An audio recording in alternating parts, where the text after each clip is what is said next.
قوم سمود نے بھی خبردار کرنے والوں کو جھٹلایا تو کہا کہ بھلا ایک آدمی جو ہم ہی میں سے ہے ہم اس کی پیروی کریں، یوں ہو تو ہم گمراہی اور دیوانگی میں پڑ گئے۔ کیا ہم سب میں سے اسی پر وحی نازل ہوئی ہے؟ نہیں، بلکہ یہ جھوٹا بڑائی مارنے والا ہے۔ ان کو کل ہی معلوم ہو جائے گا کہ کون جھوٹا بڑائی مارنے والا ہے۔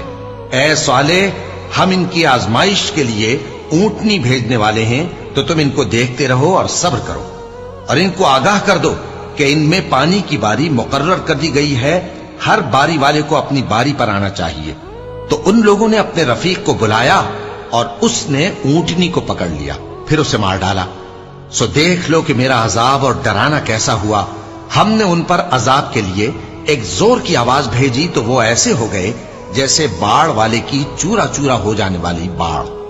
اور ہم نے قرآن کو سمجھنے کے لیے آسان کر دیا ہے، تو کوئی ہے کہ سوچے سمجھے؟